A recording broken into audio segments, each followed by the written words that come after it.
마태복음 23장 보겠습니다. 2절 말씀에서 12절까지 23장 2절에서 12절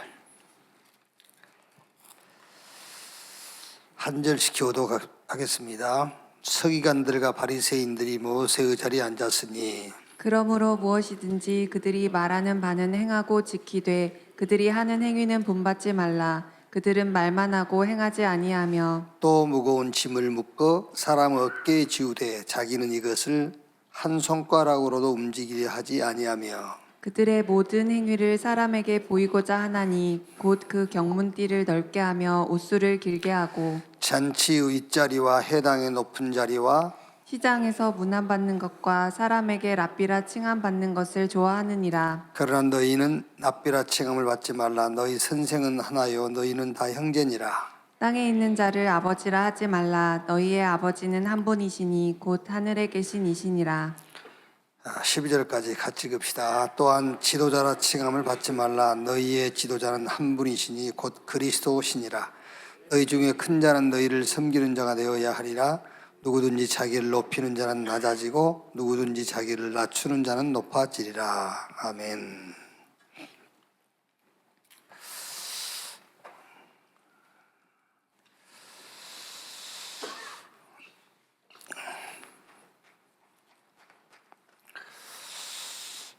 마태복음 21장 18절에서 20절을 보면은 예수님이 예루살렘으로 올라가시다가 시장하신지라 무화과 나무를 보고 열매를 얻고자 열매를 얻지 못하고 그 무화과 나무를 이제 영원토록 열매를 맺지 못할 것이다. 그렇게 저주하지요.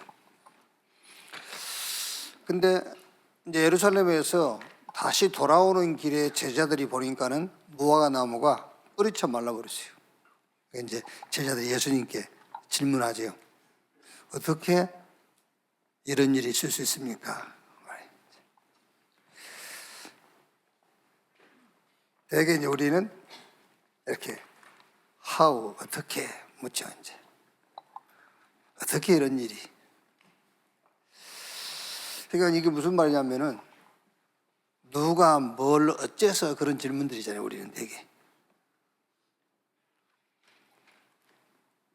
그리고 어떻게 보면은 이제 우리 불신자 상태도 그 조상의 죄를 막 너무 연결시키잖아요. 본인이 예수 믿으면 되는데 그럼 조상 죽어버렸으면 어떻게 할 거예요? 그러니까 이제 너무 우리는 왜 어째서 막 그런 과정을 너무 많이 따진단 말이에요. 이제 제자들이 무화과나무가 어떻게 저렇게 많을 수 있습니까? 그걸 묻는 거예요. 어떻게 저런 일이 있을 수 있습니까? 어떻게가 아니고 why 물어봐야 돼요. 왜? 이유입니다. 이유.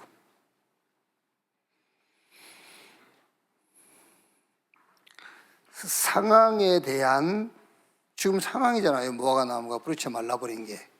그 상황에 대한 이유를 알면은 그 뒤에 말씀 보면은 예수님이 이렇게 말씀하시잖아요. 너희가 믿음이 있고 의심하지 아니하면 이 무화과나무에게 된 일뿐만 아니라 이 산을 명하여 저 바다에 던지우라 하여도 그렇게 되었을 것이고 이보다 더 큰 일을 할 것이다. 그랬죠. 그러니까 어떤 상황에 대해서 이 상황이 어째서 이런 일이 막 이러면 안 돼요. 그러니까 왜 이유를 알면은 이미 산은 옮겨져 버린 거예요. 그렇죠. 산이 옮겨질 게 아니라 이유 알면은 산은 이미 옮겨져 버린 거예요. 사실은 여러분 우리가 막 산 같은 그런 문제 있잖아요. 그거 이유 알아버리면 거기서 과거, 현재, 미래 답 다 나와요. 이유 알면은요. 사실은 과거, 현재, 미래 답 찾으라고 그거 준 거예요. 그래서 어째서, 왜, 어떤 이 과정을 통해서 그게 아니고 이유를 찾아야 돼요.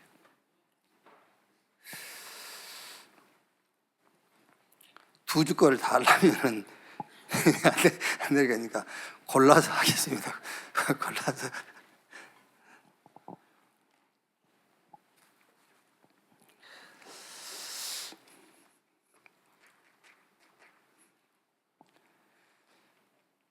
마태복음 21장 33절 44절에 여기 보면은 포도원을 새를 주고 타고 걸었다는 주인과 농부 비유죠. 새를 주고 이제 새 받을 때가 돼가지고 종들을 보내요. 새 받으러. 그러니까 그 종들을 때리고 막 밖에 내쫓고 새만 안 주면 또 죽이고. 그 이제 자기 아들을 보냈어요. 그러니까 이제 옳지, 이 아들을 죽이면은 오히려 이제 이게 우리 것이 된다. 그리고 아들까지 때려 죽였잖아요. 그건 이제 역사적으로 이스라엘이 복음을 거부하고 이제 그리스도를 죽였다. 그 얘기를 하는 거죠, 이제. 그거를 지금 우리는 우리 신앙에다가 어떻게 응용할 거냐 그 얘기예요. 이거는 이제 세입자하고 임대인하고의 상도덕 얘기를 한 게 아니에요. 왜 세를 안 냈냐, 세 받으러 간 사람을 왜 죽였냐, 이제 그 얘기가 아니에요. 그 얘기 아니고 세상 가운데 임한 하나님의 나라 완벽해요. 그러니까 포도원 주인이 세를 줄 때에 이렇게 돼 있잖아요. 21장 34절 보면은 33절에 다른 한 비유를 들으라. 한 집 주인이 포도원을 만들어 산 울타리 두르고 거기에 즙자는 틀도 만들고 망대도 짓고 농부들에게 새로 주고 타국에 갔더니, 그러니까 세입자가 준비할 거 아무것도 없어. 말하자면은 이제 월세 전셋집 갔는데 도배할 필요도 없어. 싹 도배까지 싹 해주고 왔어. 그러니까 완벽한 겁니다. 지금 여러분, 이 세상 가운데 임한 하나님의 나라는요. 그런데 세를 받으러 간 종들을 때리고 밖에 쫓아내고 죽이고 심지어 이제 자기 아들까지 죽였잖아요. 무슨 말이냐면은 세상 가운데 임한 이 완벽한 하나님의 나라를 받아들이는 자와 거부하는 자의 풍요와 궁핍함을 얘기하는 거예요. 그게요. 나는 이제 찬양을 끝까지 모르니까 우리 아이들 렘넌트들 찬양할 때 보면 우리가 세상 가운데 살지만 뭐라 하지, 세상 물들지 않고 뭐 이제 우리는 세상에 살지만 세상에 속하지 않는 자.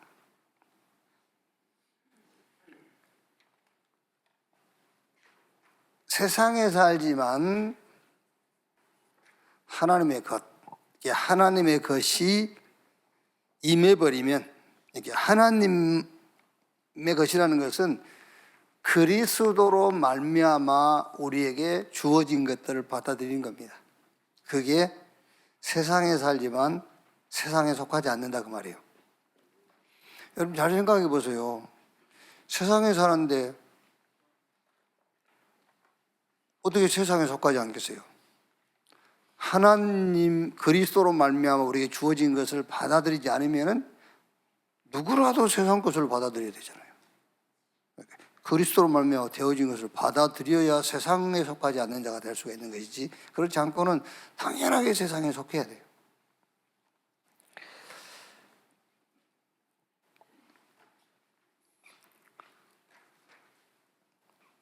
또 22장 2절에서 14절에요. 자기 아들을 위하여 혼인잔치를 베푼 어떤 임금에 대한 비유죠. 이제 임금이 자기 아들을 위해서 혼인잔치를 준비하고 많은 사람들 초청하는데 초청받은 사람들이 오기를 싫어해요.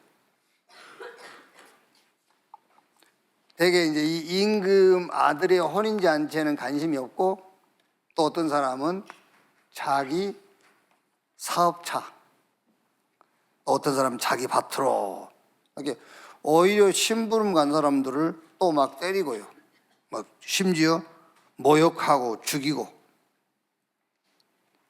그러니까 임금이 내거리에 나가서 만나는 사람마다 다 이렇게 초청해 와라. 그 이제 혼인잔치가 손님이 가득 찼어요. 그 이제 주인이 임금이 그 손님들을 이렇게 보려고 나갔더니 한 예복 입지 않는 사람이 들어와 있어요. 너는 왜 예복을 입지 않았냐? 유구무원인지라. 이 사람을 손발 수족을 묶어서 밖에 내쫓으라. 그러면서 말하죠. 이를 갈고 울며 이를 가게 되리라. 이 말이 무슨 말입니까, 여러분? 하나님의 나라는 모든 것 다 갖추어 있어요. 임금이 자기 아들을 위해서 베푼 혼인잔치처럼 모든 게 다 준비되어 있어요.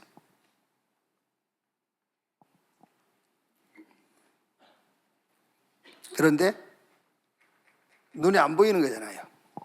모든 게 다 준비되어 있는데 눈에 안 보여. 그러니까 어떻게 하죠? 그러니까 당연하게 소홀하게 여길 수밖에 없잖아요. 다 갖추었는데 눈에 안 보이니까는 소홀하게 여기고 거절하고요. 막 예복을 입지 않고 들어온 한 사람처럼 자기 기준과 수준으로 판단하는 거예요. 눈에 안 보이니까. 꼭 여러분들 확신해야 돼요. 하나님의 나라 임하면은 그때부터 창조적 일들이 벌어져요. 임금이 자기 아들을 위해서 혼인잔치를 준비했다니까요. 근데 그게 이제 눈에 안 보이는 하나님의 나라. 그러니까 그 얘기 아무리 해도 소홀히 여기죠.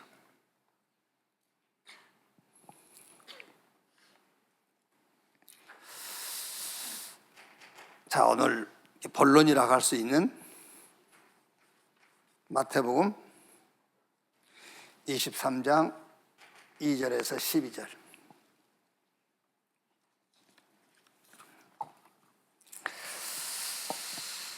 또 이것하고 같이 좀 봐야 될 게 22장 34절에서 40절이죠. 한 율법사가 예수님께 질문해요.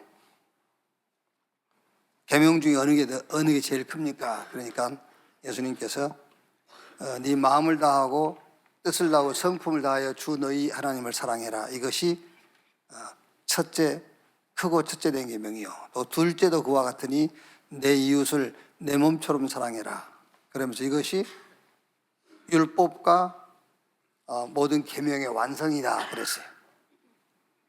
그런데 예수님께서 여기 보면은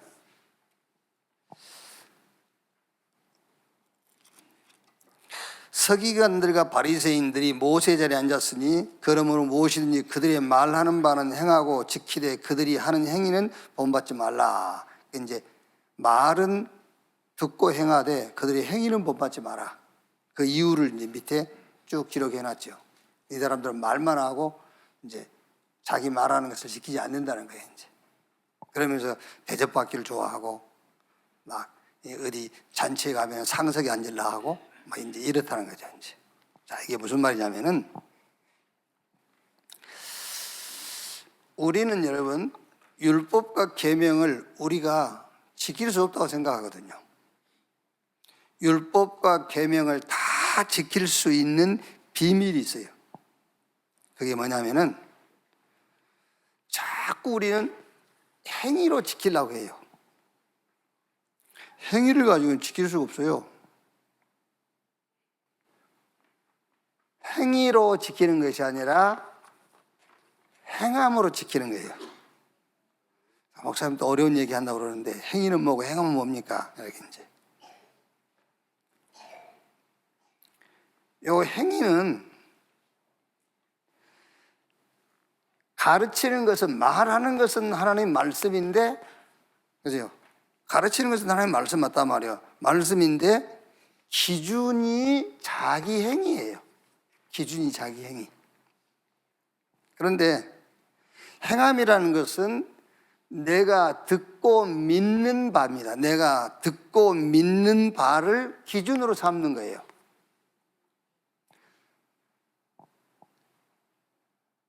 자, 예수 믿으면 제산 받는다 하잖아요. 이 행위는 뭐냐면은 예수 믿으면 제산 받는다는데 그 제산 받는 기준을 자기 행위에다 두는 거예요. 제산 받는 기준을 자기 행위에다 둬. 그래서 왜 지금이야 이제 뭐 그 예수 재림 막 휴거 그런 얘기 안 하지요. 한 20년 전 해도요 엄청 그 얘기 많이 했잖아요. 뭐 심지어 어떤 목사님은 세계에서 제일 큰 교회 당회장 목사님이신데 20년 전에요. 심지어 그런 말 했잖아요. 2000년 그 2000년이 우리가 이 땅에서 맞이할 마지막 해일 수도 있다. 이렇게까지 얘기했다니까요. 2000년 성탄절이 마지막 성탄절일 수 있다. 막 이장님이처럼 휴거 몇 월 며칠 그런 얘기는 안 했지만은요. 그러니까 그런 얘기 듣고 막 굉장히 이렇게 두려워하는 사람들이 많았어요. 혹시 예수님 재림할 때 나 휴거하지 못하고 막 어마어마한 핍박과 환난을 통과한 다음에 이렇게 겨우 이삭 죽기로 구원 받으면 어떻게 하지 막 이런 거예요. 그게 어디서 나온 신앙인지 압니까? 결국은 구원에서 나온 거예요. 구원을 자기 행위로 받는다고 생각하는 거예요. 분명히 성경은 하나님의 은혜로 예수 믿으면 구원받는다 했잖아요. 그러니까 예를 들면은 바리새인들이 뭐라고 얘기하냐면은 바리새인들도 예수 믿으면 구원받는다고 얘기를 하는 거예요. 그러니까 그들의 말은 듣고 행하되 그들이 행위는 본받지 마. 근데 그 사람들은 계속 행위를 가지고 기준 삼는 거예요. 너 그런 거 보니까 구원 못 받은 것 같아? 근데 이제 자기 스스로 그런 거예요. 그 예수님 재림 휴거 이런 데 막 불안하고 두려운 사람들은요. 자기 스스로 나 구원 못 받은 거 아니야? 내가 구원 받았는데 왜 새벽 예배를 못 나갔지? 이렇게 이제 스스로.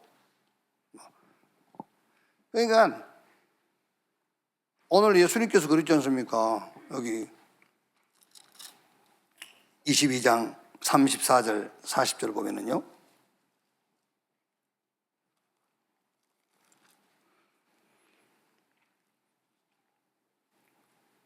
음. 40절에 22장 4절 이 두 계명이 온 율법과 선지자의 강령이니라 그랬어요. 그러니까 여러분 온 율법과 선지자들의 모든 가르침을 우리가 지킬 수 있냐 없냐? 못 지킨다고 하지 않습니까? 지킬 수 있어요. 행위를 가지고 기준 삼으니까 못 지키는 거예요. 그런데 우리 행함, 말씀을 듣고 믿는 믿음을 기준으로 삼으면 지킬 수 있어요. 우리 신앙은 그겁니다, 여러분. 행위가 우리 신앙 아니라니까. 말씀을 듣고 그것을 믿는 거예요. 그 믿음을 기준으로 삼아라. 예수 믿으면 구원받고 그럼 그 믿음으로 그거를 기준으로 삼아야지. 아, 예수 믿으면 구원받거나 그거를 기준으로 삼아야지. 예수 믿으면 구원받는다는데 자꾸 자기 행위를 기준으로 삼는단 말이에요. 그러니까 말씀을 지킬 수가 없는 거지.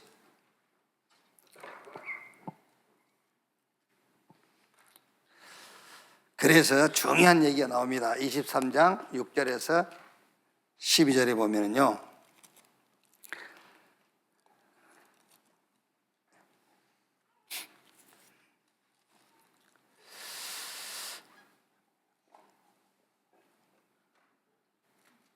육 절에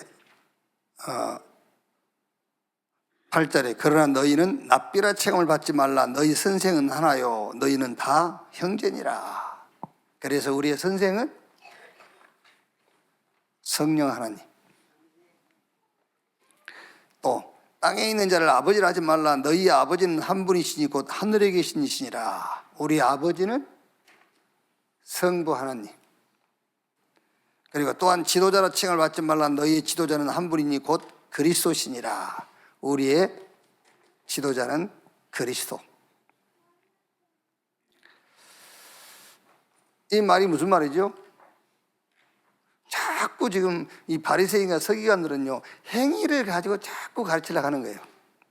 행위를 가지고. 그게 아닙니다, 여러분. 행위를 가지고 가르치는 것이 아니에요. 하나님의 말씀을 믿음으로 행함을 가르치는 거예요. 행위가 아닙니다. 행함. 말씀을 믿는 그 믿음을 기준 삼아라. 그게 행함이에요.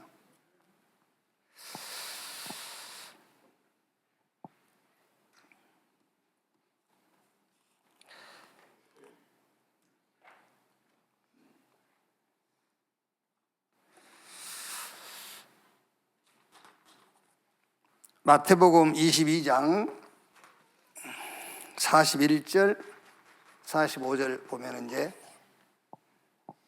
예수님이 그 육신적으로 출생하는 것은 다윗보다 늦게 출생했잖아요. 그러니까 유대인들은 예수님이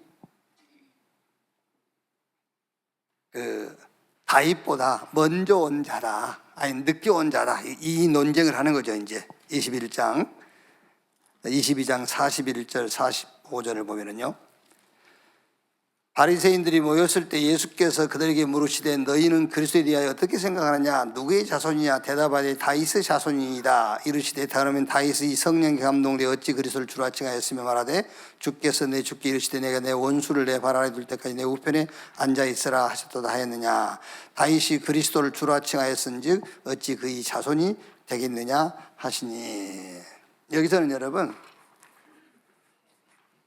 다윗의 나라는 아무리 강한 나라라도 환경을 변화시킬 수는 있어요. 다윗의 나라는. 그런데 근본은 해결할 수가 없어요. 다윗의 나라 가지고는.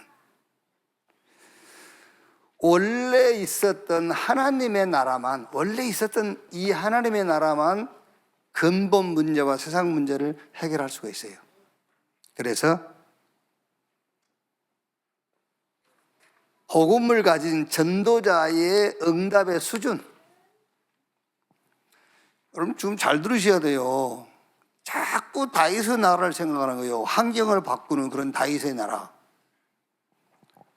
그게 아니라니까. 다윗의 나라 가지고는 환경은 바꿀 수 있지만은 근본은 해결 못해. 원래 있었던 하나님의 나라만 근본 문제와 세상 문제를 바꿀 수가 있는 거예요. 해결할 수 있는 거예요. 그래서 복음 가진 여러분의 응답의 수준은 환경 변화가 아닙니다, 여러분. 뭐죠? 하나님의 나라가 여러분에게 망대로 서야 돼요. 그 상황 속에 하나님의 나라가 망대로 서야 된다니까. 왜 아버지 학교, 어머니 학교, 부부 학교, 교회에서 엉망 다 하잖아요. 그게 왜 그런지 압니까? 아버지 학교, 어머니 학교, 부부 학교, 그 말이 무슨 말이에요? 전부 부부가 화목해야 되고 가정이 좋아야 돼, 그 얘기 아니에요. 그거 하자고 그거 하자는 거잖아요. 그게요.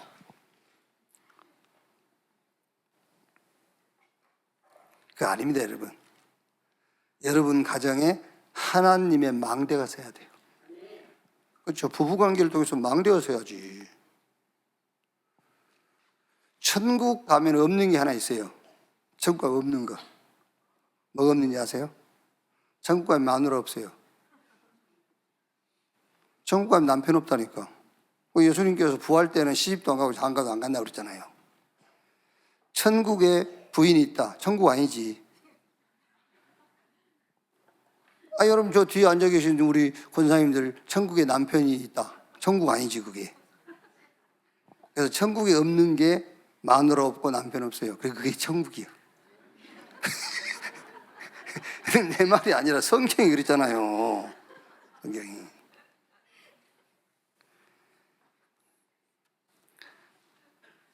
자꾸 여러분 응답의 수준을 다윗의 나라가 임해서 상황이 바뀌는 것을 응답으로 생각하면 안 된다니까요.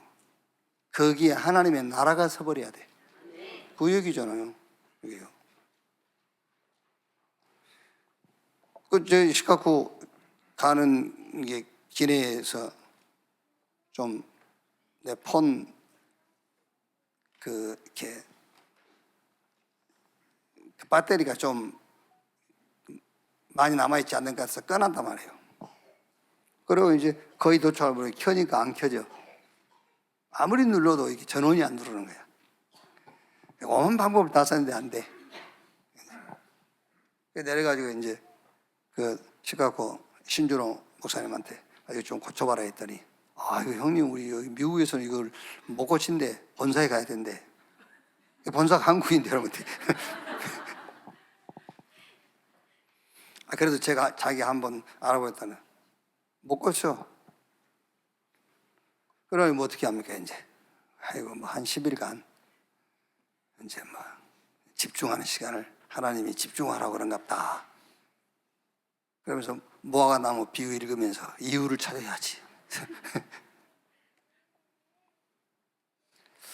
그래서 너무 답답하잖아요. 그래서 미국에 계신 목사님한테 그 안 쓰는 폰 있으면 칩만 바꾸면 된다고 그래가지고 가져오라 했더니 가져왔어요. 그래서 칩을 바꾸려고 이제 빼가지고 생각해 보니까는 칩을 바꾸면 카톡이 그 안에 저장된 카톡 내용이 다 그 날아갈 수가 있대요. 그럼 또 큰일이잖아요. 그래서 칩을 뺐다가 에이 뭐 10일간 그냥 뭐 카톡하지 말지 뭐. 그리고 다시 꽂았어요. 꽂고 눌러보니까 0% 이렇게 딱 뜨는 거예요. 희미하게. 그게 이제 방전됐단 말이잖아요. 근데 여러분 그게 그 방전됐으면은 그 전에 하루 종일 꽂아놨거든. 근데 충전이 안 된다고. 그래서 이제 그 칩을 뺐다 꽂은 그게 이제 뭐 키였던 모양이기도 하고 잘 모르겠어요. 어쨌든. 그리고 이제 충전시켜가지고 3일 후에 다시 쓰기 시작했잖아요. 그걸 이제 충전하고 쓰니까 옆에 있던 이상규 목사가 아이고 이제 집중의 은혜는 끝났네 그래요. 계속 그걸 못하니까 요즘 보는 게 이제 우리 목사님들도 계속 시간만 나면 이거 하고 있더라고요. 이렇게 누워서도 보고 있고 뭐. 근데 이게 없으니까는 뭐 어떻게 합니까? 할 수 없이 할 수 없이 성경 읽는 거지.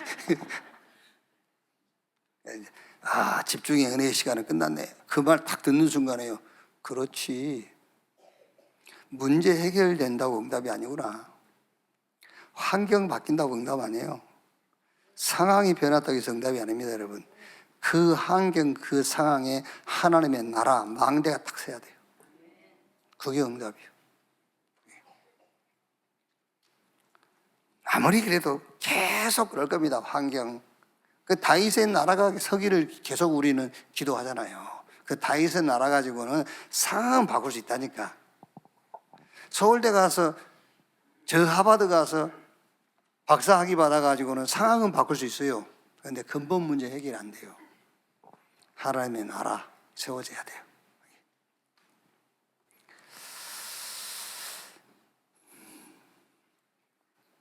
이제 그 보면은 화 있을진저 바리새인과 서기관들이 거기 한 6가지 화에 대한 내용이 쭉 나오죠. 마태복음 23장에 이제 화 있을진저 예식하는 바리새인과 사두개인들이여. 외식 이걸 이제 그 한문에 보면은 겉을 화려하게 장식하는 이제 그 외식이란 말이에요. 그래서 나는요 한문으로는 달라요. 외식과 외식이 달라. 근데 상태는 비슷해. 자꾸 밖에 외식한 사람들 집에 별거 없는 사람들이에요. 그렇지 않습니까? 집에 오늘 외식하지? 그럼 집에 뭐 자꾸 집에 별것도 없으면서 뭘 보여주려고 겉으로. 한문은 다른데 비슷한 거라니까. 외식. 겉으로 아름답게 꾸미고 장식하는 거예요. 그게 뭐지요? 그게 바로 신앙생활을 하나님의 복음보다는 율법, 굉장히 여러분 그 겉으로는요 멋지게 보여요. 능력 있게 보이잖아요. 율법. 여러 제도, 막 절기, 행사.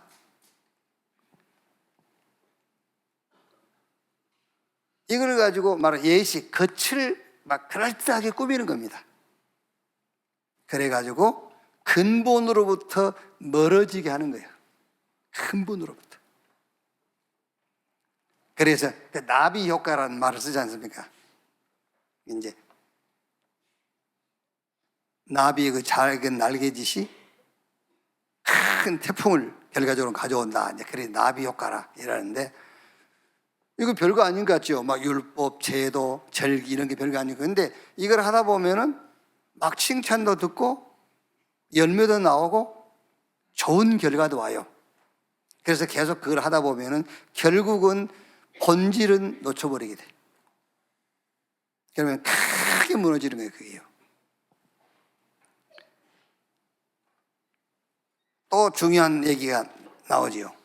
23장 16절에서 24절 여기 보면은 박하와 해양과 근처의 11조는 드리고, 그게 별거 아닌 거죠. 그러니까 박하, 해양, 근처, 뭐 채소 배추 10포기 뽑았으면 한 포기 갖다 바치고 이제 그런 거예요. 이제 그거는 하되 율법에 더 중한 바 정의와 긍휼과 믿음은 버렸도다. 그럼 예수님께서 그러나 이것도 행하고 저것도 행할지니라. 여기서 여러분 우리가 의무와 은혜, 의무, 은혜. 그러니까 지금 바리새인들은요 의무를 굉장히 강조하는 거예요. 의무, 11조 의무, 어의 의무 막 이런 거. 그런데 은혜는 저버렸어. 은혜는 얘기 안 해. 그런데 예수님께서는 의무도 행하고 은혜도 말하자면은 그 붙잡을지니라 그 말이거든요. 그럼 여기서 이제 여러분 사실은 의무보다는 은혜가 더 중요한 거잖아요. 그런데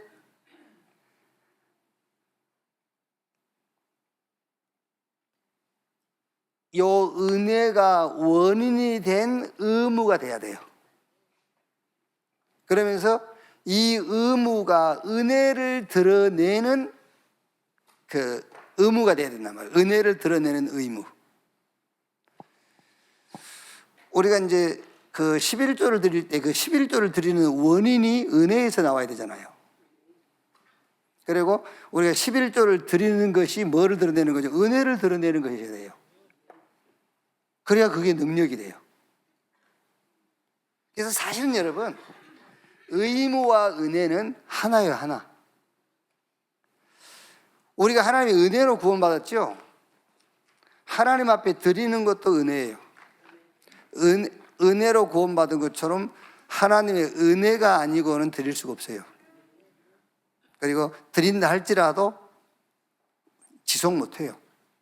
구원이 영원한 것처럼 우리가 하나님께 드리는 것도 영원한 거예요. 그래서 여기서 예수님께서 그 바리새인과 서기관들이 하는 의무만 강조한단 말이에요, 사람들은요. 그걸 보고 예수님께서 야, 의무 그거 필요 없어. 은혜면 다 해. 그렇게 안 했어요. 의무도 행하고 은혜도 행할지니라. 그러면 은혜보다 의무. 그런데 은혜보다 의무보다 은혜인 것이지 의무는 필요 없단 말이 아니잖아요. 그렇죠? 먼저 우선순위를 두고 얘기를 하는 것이지 필요 없단 말이 아닙니다. 의무보다는 은혜. 그래서 은혜가 배경이 된 의무여야 돼요. 그렇다면 의무하고 은혜하고 같은 거라니까 그러네. 아시겠지요? 의무가 여러분 은혜가 배경이 돼서 나온 의무니까 은혜와 의무가 같은 거죠. 그리고 의무는 은혜를 드러내는 겁니다. 은혜를 드러내는 의무. 그럼 같은 거예요, 그게요. 이게 우리 신앙생활이 해야 되나, 이게. 갈등할 것도 없어요. 의무가 먼저, 은혜가 먼저. 똑같은 거예요. 네.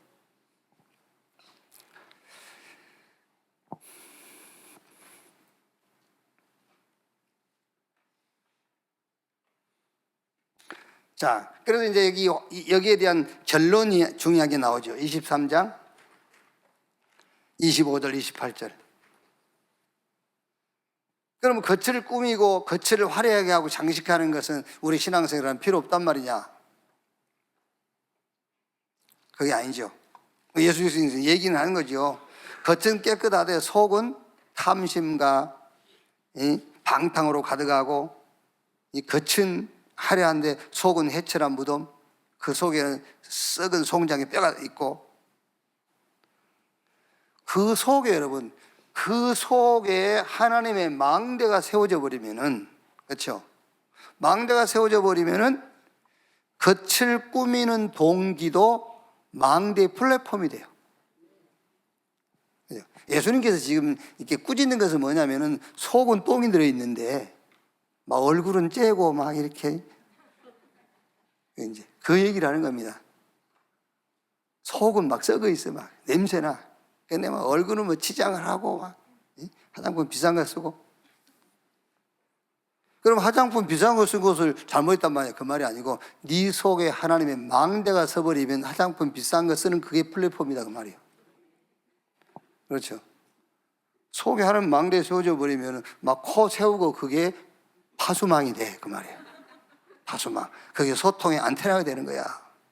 그 말입니다, 여러분. 그래서 복음 가진 자들은요, 그 겉으로도 이렇게 화려하게 하라는 말이 아니라 사람들이 다 이렇게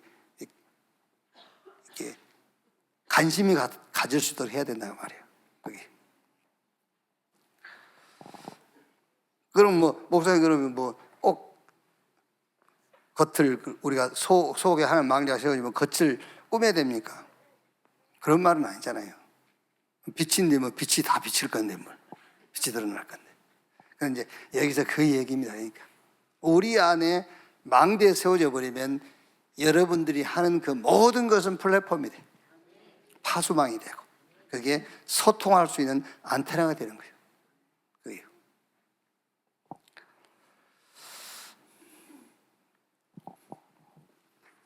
마태복음 24장 1절에서 이제 14절에 예수님께서 말세에 대한 얘기들을 쭉 하는 거죠. 그럼 여기 보면은 끝까지 견디는 자, 그렇죠? 끝까지 견디는 자가 복이 있다. 여기서 끝까지 견딘다는 말은 뭔가 나를 주장하고 고집을 부리고 막 고집불통 그 얘기가 아니에요. 끝까지 견디는 자란 말은, 여러분 우리는 세상 가운데 살고 있잖아요. 세상 가운데.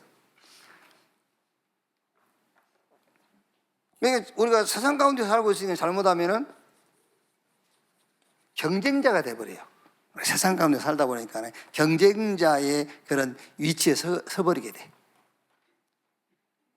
그게 아니고 우리는 천국 복음으로 모든 족속, 온 세상을 살리는 남은 자다. 세상에 사니까는 잘못하면 경쟁자로 살아버리게 된다니까요. 경쟁자로 사는 게 아니에요. 우리는 천국 복음을 가지고 모든 족속과 온 세상을 살리는 뭐요? 남은 자, 렘넌트다.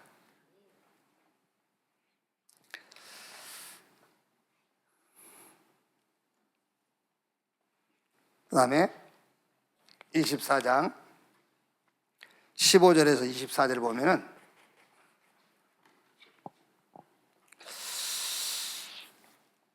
그 마지막에 대한 말세에 대한 얘기를 하면서 징조를 얘기해요. 예수님께서요. 마지막 때 징조. 그 징조가 멸망에 가증한 것이 서지 못할 때 서는 것을 보거든. 그러니까 멸망에 가증한 우상이에요. 우상. 그 우상이 서지 못할 자리가 어디죠? 그 교회 안에 들어와 있는 거예요. 우상은 세상 가운데 산에 서 있는 것은 지가 설 자리에 서 있는 겁니다. 그게 우상은요. 저쪽 절간에 그 뭐 자물상, 그건 지가 설 자리에 서 있는 거예요. 또 제주도 가면 들어 누워 있는 거 있잖아요. 그것도 지가 들어 누울 자리에 들어 누워 있는 거예요. 그게요. 근데 그게 교회 안에 들어와 있으면 서지 못할 자리에 선 거예요.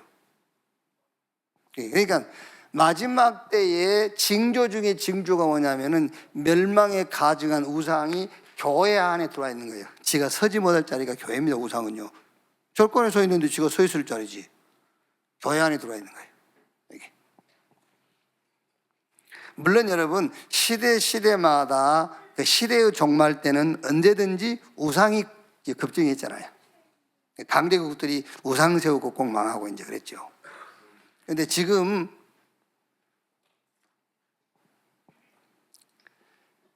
교회 안에 들어와 있는 우상이라는 게 뭐지요? 썩어지고 없어져 버릴, 그렇죠. 썩어지고 없어져 버릴 것을, 없어질 표적이죠. 그러니까 썩어지고 없어질 표적을 그리스도의 자리에다 갖다가 앉혀놓고 있는 거예요. 그게 그리스도라고, 막 표적 나타나고 이런 걸요. 그러니까 지금 이 성경 마태복음 24장 보면은 예수님께서 24장 24절에 거짓 그리스도들과 거짓 선지자들이 일어나 큰 표적과 기사를 보여 할 수만 있으면 택하신 자들도 미혹하리라 그랬죠. 그러니까 썩어지고 없어져 버릴 표적을 그리스도의 자리에다 갖다 놨어요. 그러니까 그리스도도 안 만났으면 자기는 그리스도 만났다고 그래요. 그 썩어질 그 표적 그거 붙잡고 나는 하나님 만났다라고 하는 거예요. 그거를 교회가 가르치고 강조하고 있다니까.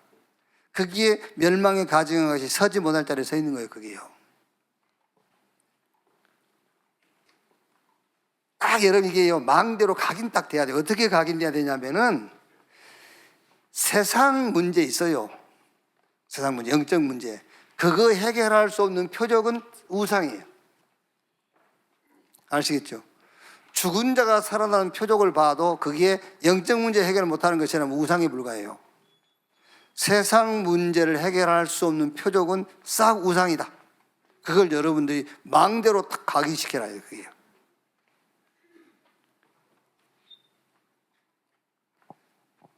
오직 예수가 그리스도 되심과 우리의 구원만 영원히 흔들리지 않는 표적이에요. 아시겠죠? 그 표적을 여러분이 딱 붙잡아야 돼요. 무슨 표적을요? 우리 예수님께서 표적을 보여달라니까 너희가 너희한테 보여줄 표적은 요나의 표적밖에 없다 그랬잖아요. 예수님께서. 그러니까 예수가 그리스도 되심과 우리의 구원만 영원하고 흔들리지 않는 표적이다. 그 표적을 딱 갖고 있어야 돼. 뭔 표적을 구해 또. 그게 표적이라니까.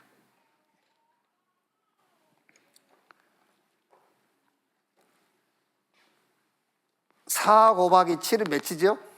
4, 7은 27.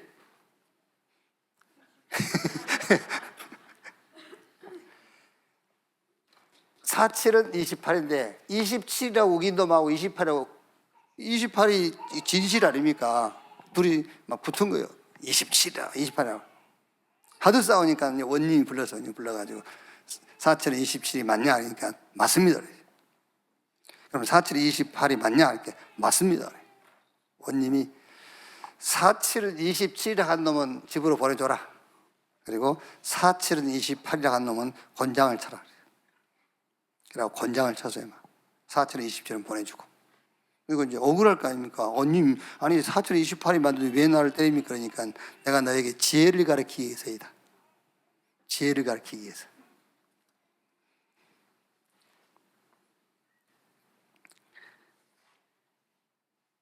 개하고 싸워서 이기면 개보다 더한 놈이다.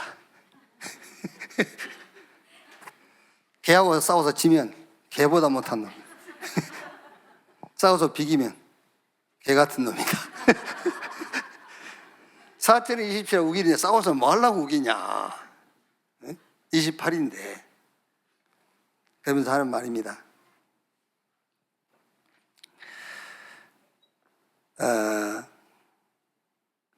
최상의 답이 진실이 최상의 답은 아니다.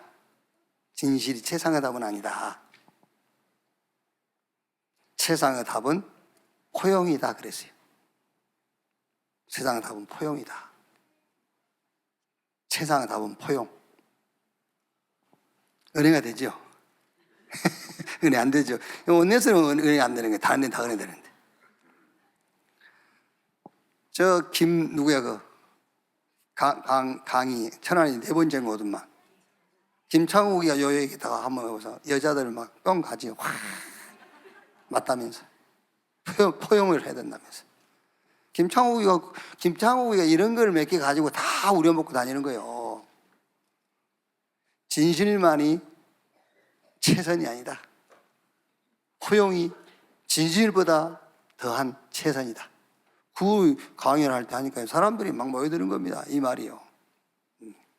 교회 안에 그런 게 들어와 있다니까 이제. 그 목사들이 거기 가서 듣고 그걸 써먹는 거예요, 교회 와서. 그러니까 성도들이 은혜 받는 겁니다. 그렇지. 그래, 우리가 포용해야 되고.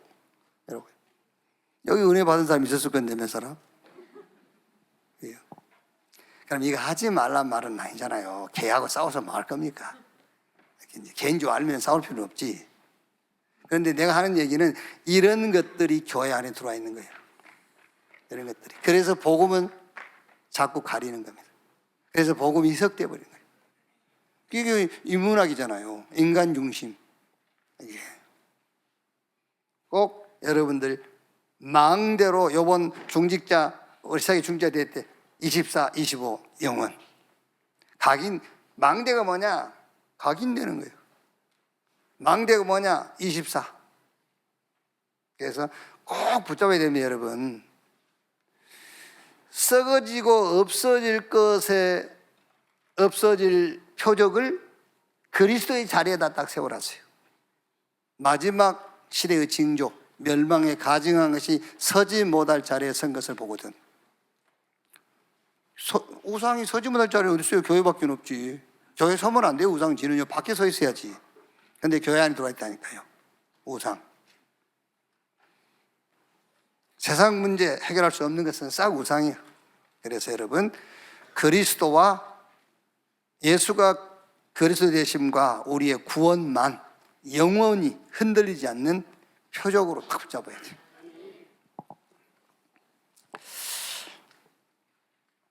마지막에 오늘 24장 32절 또 51절 35절에 보면 천지는 없어질지언정 내 말은 없어지지 아니하리라. 이거는 뭐 성경 강해를 우리가 좀 지금 하고 있는 것이 아니니까 이 말씀 하나 붙잡으면 천지는 없어질지언정 내 말은 없어지지 아니하리라. 여러분이 오늘 또 말씀의 망대를 탁 세우세요. 천지는 없어질지라도 내 말은 없어지지 않을 것이다. 말씀의 망대. 그렇죠. 없어지지 않을 말씀의 망대를 딱 세워야지. 그래서 여기 말씀이 오늘 핵심인 그리스도의 망대예요. 영세절에 계신 그리스도. 육체를 입고 이 땅에 오셔서 우리 죄를 사하신 그리스도. 죽고 부활하셔서 지금 우리와 함께 하신 그리스도. 지금 보좌에서 만유를 통치하시는 그리스도. 장차 재림주로 오셔서 세상을 심판하실 그리스도. 이렇게 영원한 말씀의 망대. 그 말씀의 핵심이 그리스도니까요. 그리스도를 가지고 오늘 또 말씀의 망대를 세우는 축복의 날이 되기를 주의 이름으로 축원합니다. 주기도문으로 기도회를 마치겠습니다. 하늘에 계신 우리 아버지여, 이름이 거룩히 여김을 받으시오며 나라의 임하옵시며 뜻이 하늘에서 이룬 것 같이 땅에서도 이루어지니라. 오늘날 우리에게 일용할 양식을 주옵시고 우리가 우리에게 죄 지은 자를 사해 준 것 같이 우리 죄를 사해 주옵시고 우리를 시험에 들지 말게 하옵시며 다만 악에서 구하옵소서. 대개 나라와 권세와 영광이 아버지께 영원히 있사옵나이다. 아멘.